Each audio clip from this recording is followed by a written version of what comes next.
My name is Marina Lindholm and I'm a practitioner psychologist. On my channel I talk a lot about parent-daughter relationships, about mother-daughter relationships.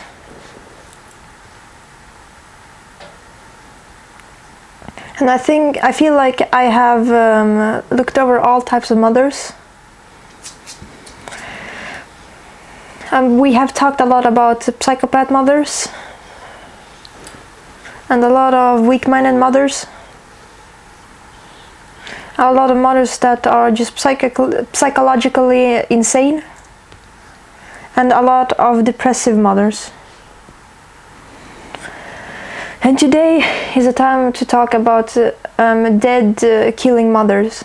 A dead killing mother is a special type of person, of a mother, that is easy to see and identify with the following characteristics. Dead means not feeling living emotions, without emotions. Dead in the meaning of not alive emotionally. In case if in my place there was a psychiatrist, he would say that it was a mom in a very, very deep depression. The word depression is known as to many. The word depression is known to many people, but not many know what it actually means. People with depression feel incredible pain and agony, and the pain that the person feels rips him apart on part. A person with depression suffers so much that he wants to die, because the pain is just too much. Either that, or he wants to give the pain away to somebody else, so he can get at least some sort of gratification. A person in deep depression cannot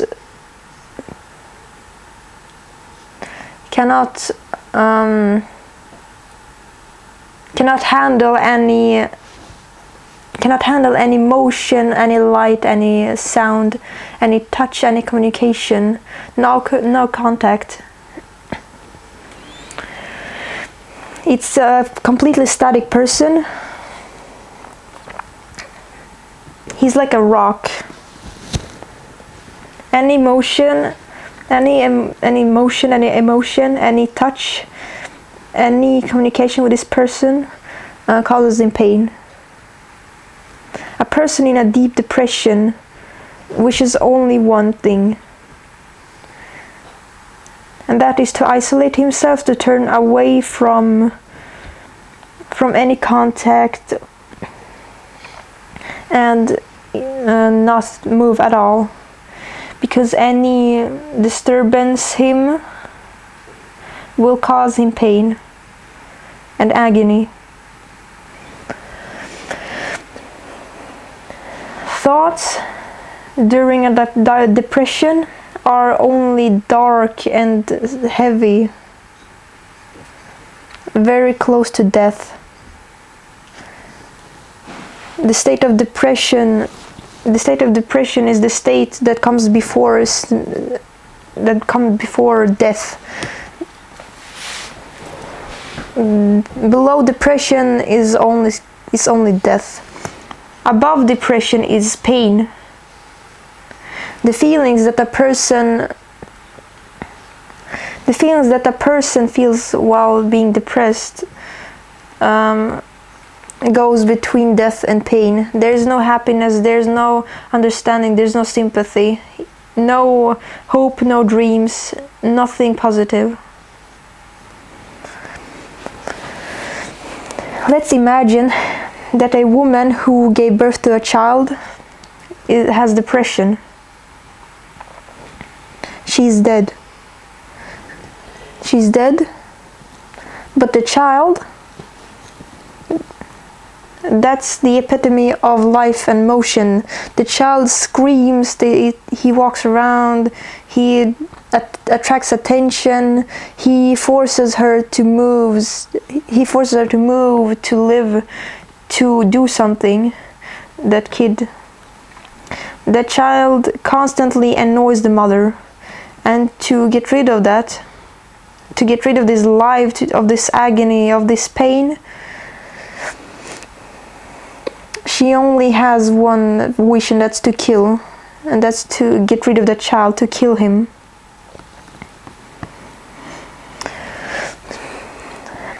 But with the reason she has left, she understands that killing that child is a crime.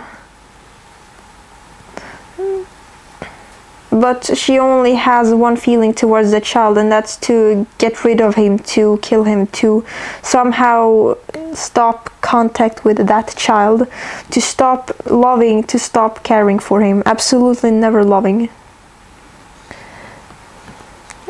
And that is how a killing mother is a mother in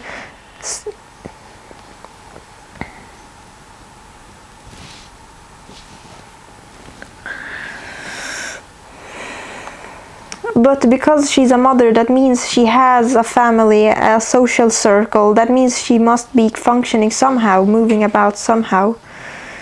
And what does a child feel next to such a mother? We know that the bond between a mom and a child is a special telepathic bond. The smallest child, is literally just a few hours, a few days after birth, can already feel, have the ability to feel what the mother feels and knows.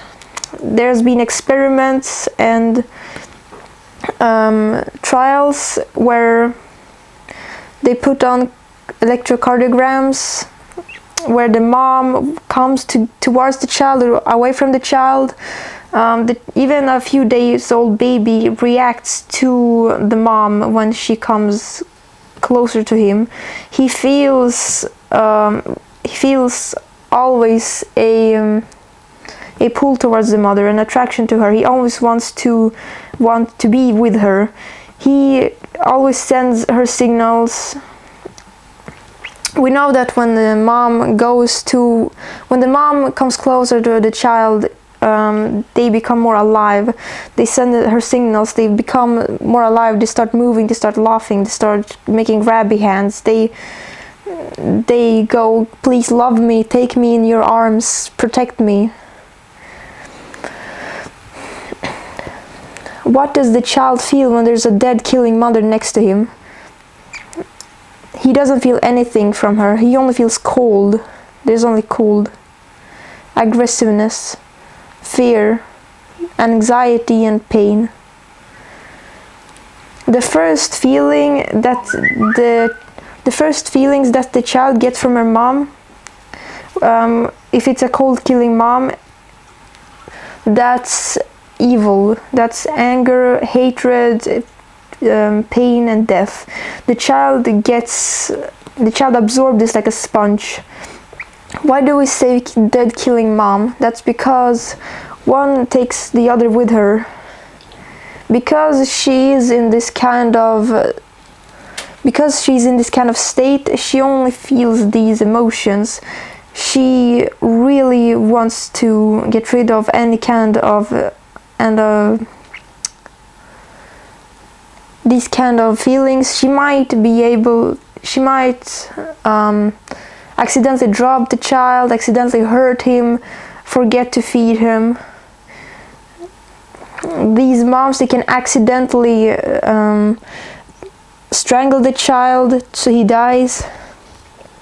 These moms might accidentally cut him or pour boiling water on him, leave him on the balcony.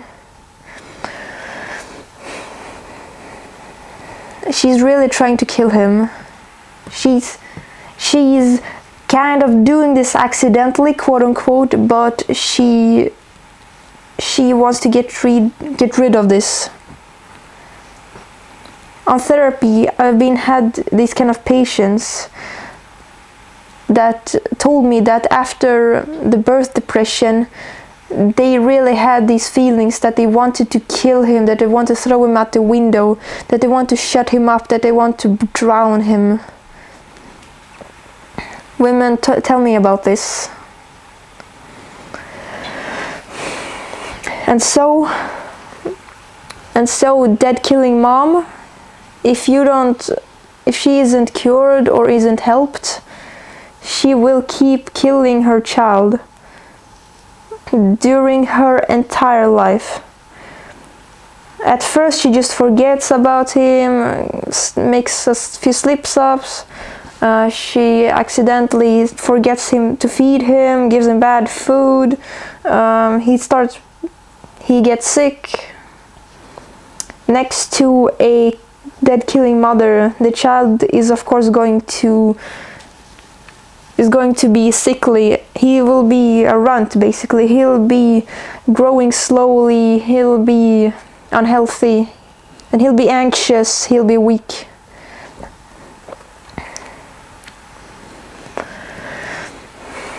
And he'll be having any ailments, any child ailments you can imagine.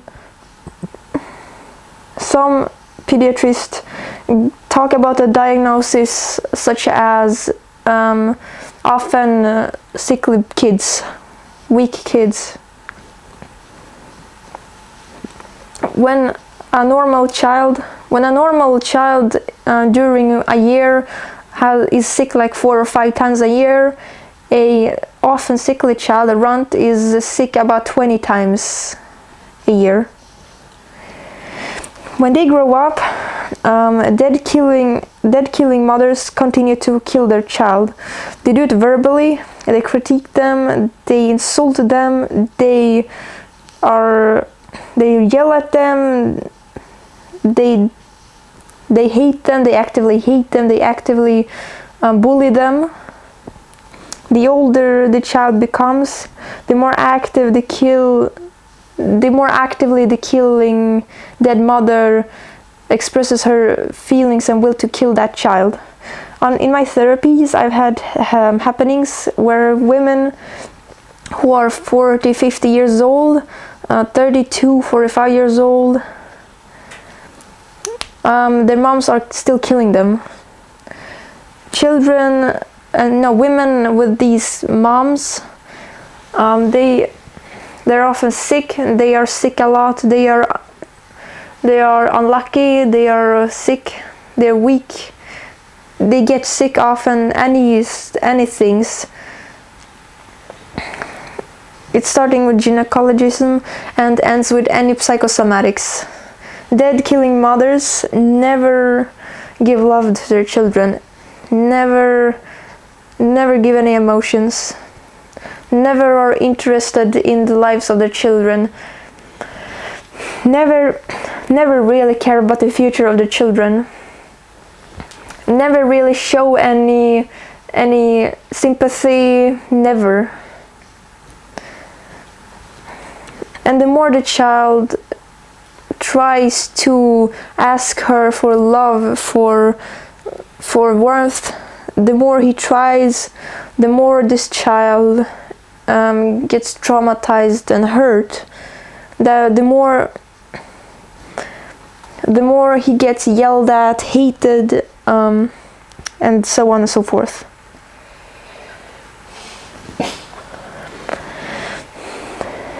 Why do they exist, these kind of mothers?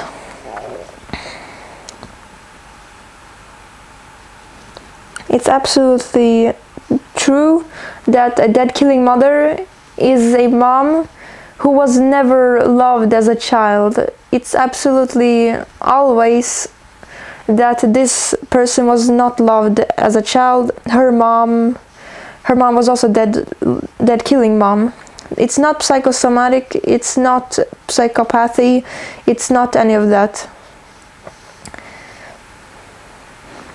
It's people whose mom didn't love them, but somehow through a miracle they give birth to their own children,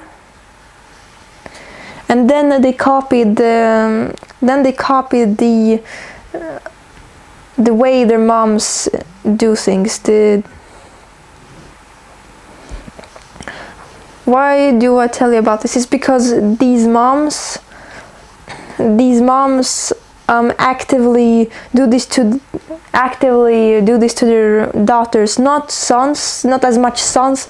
They're mostly daughters. They're just not cold. They're actively trying to kill their children, mostly daughters, not as much sons. A little bit every day, slowly but steadily.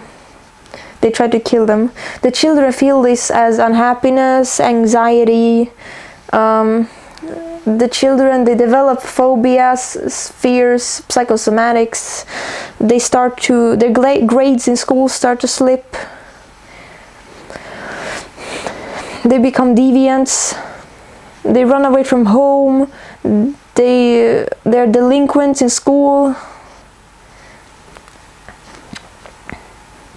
And the very moment they get the chance, these girls run away from home, and the first best man they find is the person they marry, and often they marry the man who is like their mom.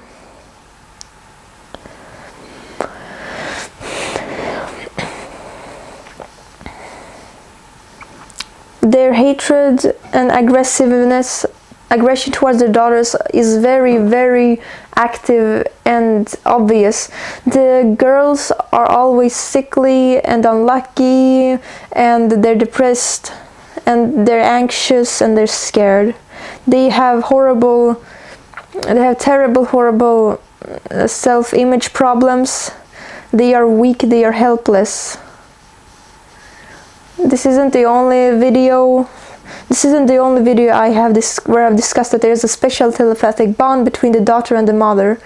This is absolutely proved, and that's why the influence of a dead killing mother is thousands and millions of times more powerful than the influence of any other person on this person is. Not a single other person can hurt a girl as much as her own dead killing mother, because the mom has a telepathic connection with her daughter.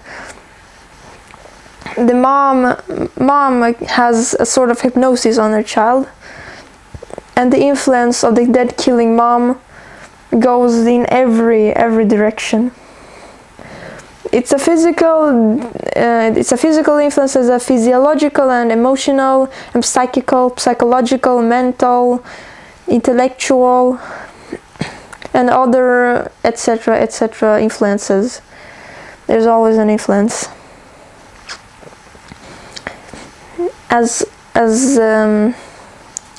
often it goes, dead killing mother girls, they often come to me on therapy with the question or the demand, I want to stop experiencing pain with my mom.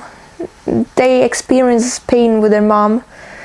Any contact brings them pain. Any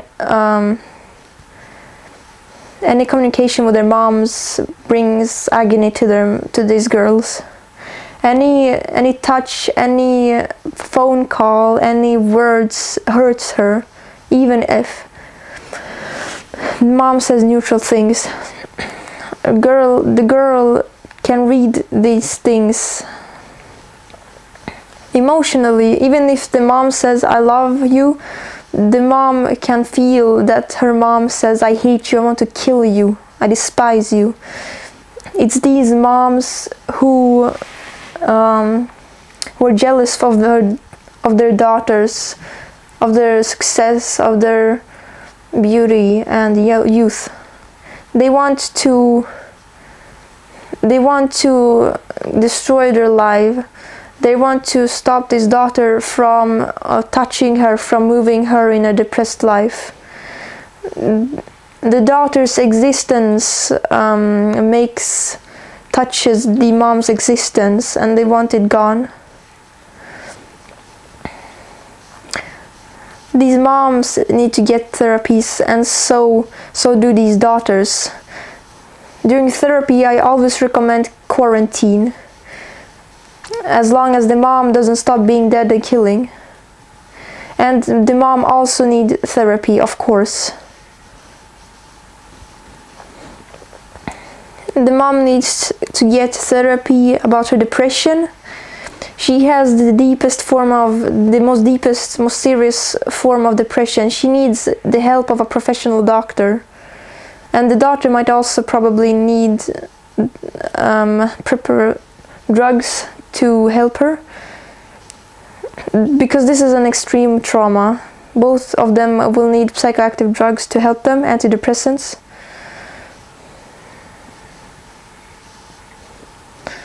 Their relationship looks normal. They don't yell, they don't scream, they don't smash plates. They just permanently kill their daughters every day, and they cover it up by saying, I want the best for you, I only want what's best for you, I'm doing this for your own good, other people aren't as good for you. They completely drain their daughters and then turn them into neurotics, completely neurotic people. If you feel that your mom is a killing dead mother, then you absolutely need therapy. There's no books, there are no master classes, courses, informations that can help you. There are none. You need therapy. You need to be cured. You need a cure. You need to go to a therapy to a psychologist who knows what they're doing, who knows what they're working with. And you need to understand your mom also needs therapy, either that or a quarantine where she cannot access to you. And after that you might be able to talk to her without being hurt. On my channel there are other videos about different forms of mom-daughter relationships. Please watch them too.